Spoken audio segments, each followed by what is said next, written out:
For much of his time leading Manchester City, Pep Guardiola has leaned on the club's infancy in the Champions League as reason why it should come as no surprise that they have not won it on his watch. There are institutions with storied histories in the competition, their traditions steeped in European football. That City possessed neither is something he has often reiterated. You can debate the relative merits of that argument in the context of City's catapulting up to the elite over the past decade, and many do.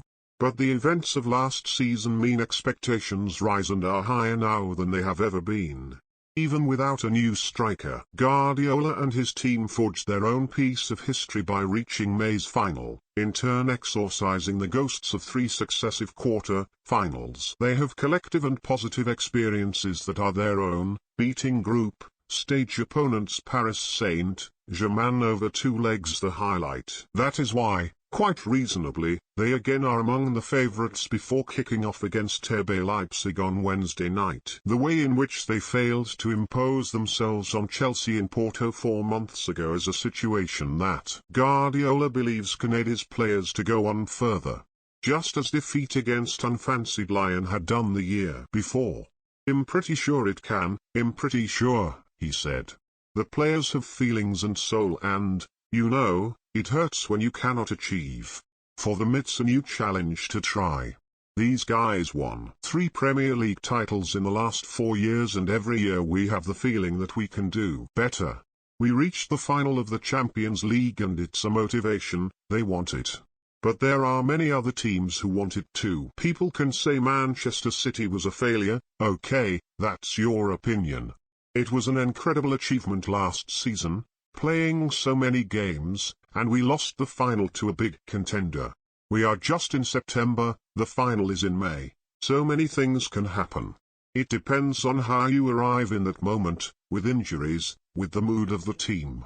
Many different things." Guardiola spoke on Tuesday of how they had started to truly compete with the best in Europe, while warning that a strong showing last year is no guarantee of a similar success this time. He is drawing on the huge step forward of their run to a first final. It was a disappointment that those around the club say they shrugged off relatively quickly, perhaps helped by the need for players to quickly focus on the European Championship. "In my case, you have 3 days," Rodri put bluntly. "You cannot even stomach talking to your family and friends. Your face is not as good as you want. You move on low and in defeat you learn more than in victories. To win it is a dream for a lot of us but it is not compulsory. It is such an unbelievable tournament but only one team wins it. I would sign right now to get into another final. It is not easy. It was the first time in our history and you have to do a lot of things to arrive in that situation. To achieve the Champions League is in our heads. I'm sure we are going to have a great season." Guardiola understands the demands to know whether this will be their year, although that does not make him any less agitated. "Every year is the same," he added. "I'll be very happy for the club if we win it but if we are not going to do it then we're not going to do it. You can judge if my period is a success or not. I try to do my best. People judge my job, just as I judge how incredible my players have been over the last 5 years.